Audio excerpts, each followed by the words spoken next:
Assalamu alaikum dear students. Today we are going to go through Bepsi Sidhwa's writing The Trouble Easers. Everybody knows that Bepsi Sidhwa is a Pakistani novelist of Gujarati Parsi Zoroastrian descent.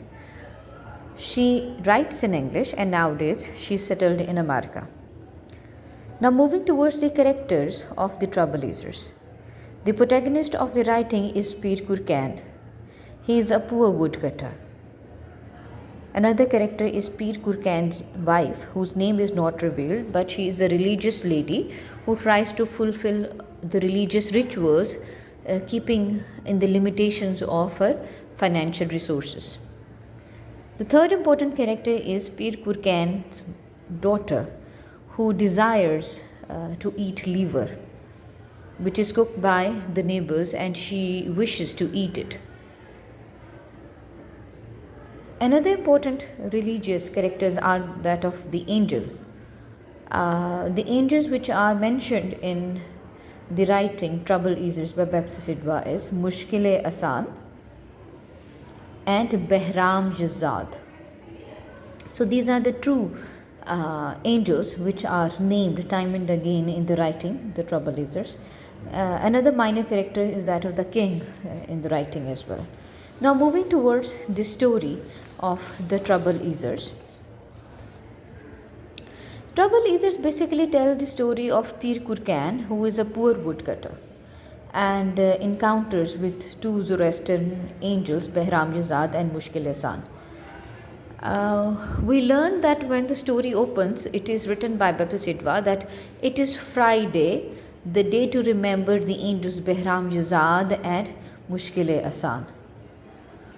तो बाद में हम ये पढ़ते हैं कि जो पीर कुरकैन की वाइफ हैं वो क्या करते हैं कि फ्राइडे को she shells the chickpeas and at specific point she also adds it to the frankincense to the fire and pray to the angels for the relief of the troubles of her house. तो उसी दिन क्या होता है कि उनके हमसाए में उनके जो हमसाए हैं पीर कुरकैन के वो कलेजी बना रहे होते हैं. उनके हमसाए जो हैं निस्बतन ज़्यादा अमीर होते हैं उनसे, तो उनके घर कलेजी बन रही होती है. तो पीर कुरकैन की जो बेटी है वो उनके घर जाती है बहाने बहाने से. पहली दफ़ा जाती है वो उसको कलेजी खाने की ऑफ़र नहीं करते, फिर दूसरी दफ़ा जाती है फिर भी ऑफ़र नहीं करते, तीसरी दफ़ा फिर वो बहाने से उनके घर जाती है अपने नेबर्स के यहाँ, तो उसके हमसाए उसको खाने की ऑफ़र नहीं करते और उसको कलेजी नहीं देते. तो जिसकी वजह से क्या होता है कि पीर कुरकैन की जो बेटी हैं वो बहुत ज़्यादा एनॉय होती है, परेशान भी होती है और वो चाह भी रही होती है कि उसे कुछ खाने को मिल जाए. But unfortunately the neighbours do not offer her to eat the liver और share the liver with them. अच्छा, वो घर आती है और सारा दिन परेशान बैठी रहती है. तो शाम के उनके वालिद साहब जब पीर कुरकैन घर आते हैं तो the father asked the daughter that what has happened, why you are so upset. The daughter says that in the neighborhood they cooked the liver and she went to their house twice or thrice but the neighbors never offered her any piece of liver. तो जो पीर कुरकैन उससे कहता है चलो ठीक है मैं तुमसे वादा करता हूँ कि मैं तुम्हारे लिए कलेजी ज़रूर लेके आऊँगा. तो dear student, Pir Kurkan because he was very poor and he was a simple wood cutter, तो उसके लिए बहुत हार्ड मीन्स थे. He was living in a very hard situation to fulfil the desire of the daughter. लेकिन वो promise कर चुका था. अच्छा, पहले दिन लकड़ियाँ काटने जाता है, दूसरे दिन जाता है, तीसरे दिन जाता है, दो तीन दिन उसको कोई सक्सेस नहीं हुई थी. मतलब वो पीर कुरकैन सारा दिन लकड़ियाँ काटता था तो लकड़ियों का गट्ठा पहले दिन जल गया, दूसरे दिन एक और प्रॉब्लम हो गया, तीसरे दिन वो बेचारा घर के किसी कोने में आके छुप के सो गया कि ताकि ना वो अपनी बेटी का सामना करे और ना ही उसको शर्मिंदगी उठाना पड़े कि वो अपनी बेटी की जो क्रेविंग है for eating the liver that was not fulfilled. Ultimately what happened was the angels, they were also watching up everything. So Pir Kurkan is initially ashamed but eventually confides in them about the poverty and inability to satisfy his daughter craving for liver. And touched by the whole scenario, the angels give 3 fistful of sand and instruct him to cherish it. तो angels क्या करते हैं कि तीसरे दिन जब वो जंगल में जाता है तो सारी बात वो फरिश्तों को बताता है कि हाँ भाई मेरे साथ ये सारा माजरा है। तो क्या करते हैं कि 3 मुठियाँ सैंड की, रेत की भर के देते हैं पीर कुरकैन को, कहते हैं कि इसको एंजॉय करो और फिर तुमने क्या करना है कि जब तुम्हें ये सब कुछ मिल जाए तो you are going to pay the tribute to the angels.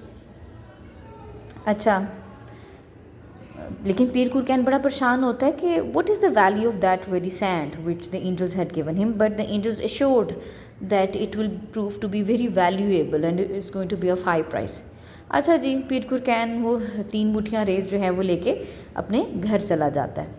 जब घर जाता है जनाब तो वो देखते हैं कि वो जो सैंड है, जो रेत है, that is transformed into a precious gem. वो बड़ा खुश होता है। फिर वो क्या करता है कि उस रेत को बेच के ही has found a new wealth to a family, और वो बहुत सी वैल्यूएबल चीज़ें ख़रीदता है जनाब। और फिर आखिरकार वो अपनी बेटी को और अपनी बीवी को लेके हज के लिए चला जाता है, जो कि हमारे यहाँ मुस्लिम्स का एक रिचुअल है, एक कि हम हज पे जा रहे होते हैं मक्का में।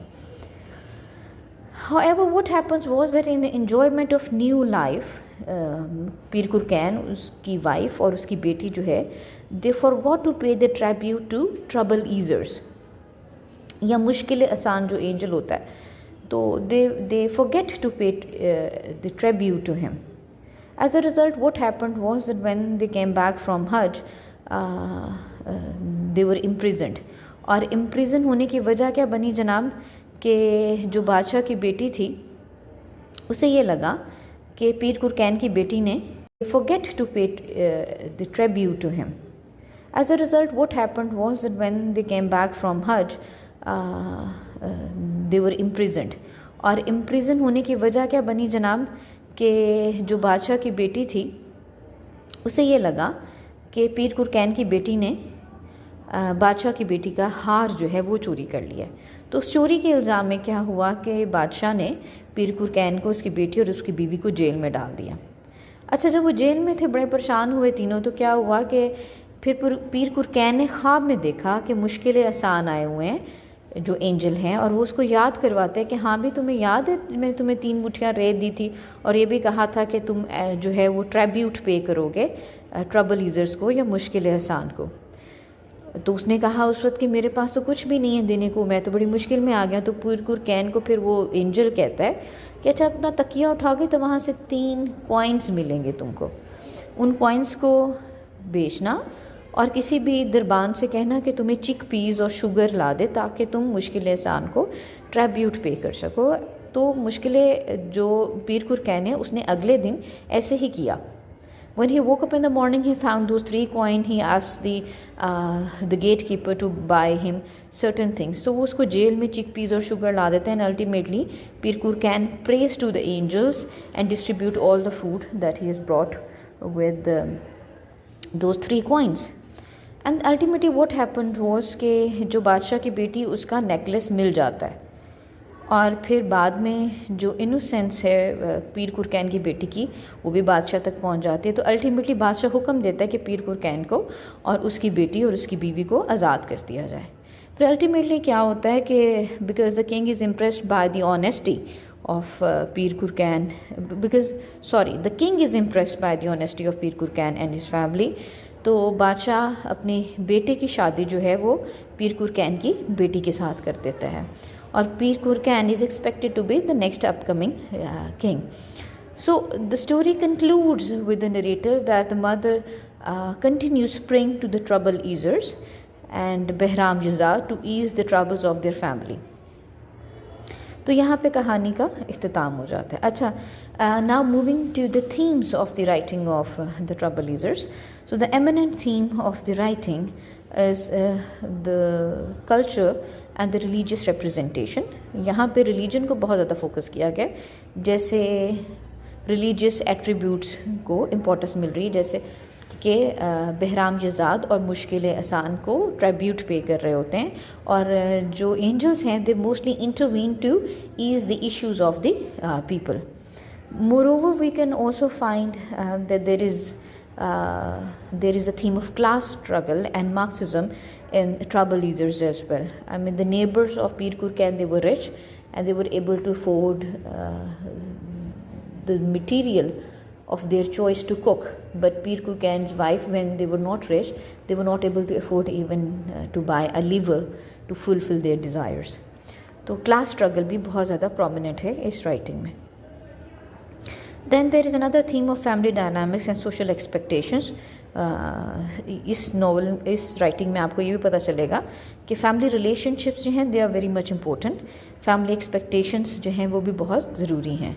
सो class, this is the overall summary, themes and the characters of the Trouble Eaters, which is a prominent writing by Bepsi Sidhwa. Thank you.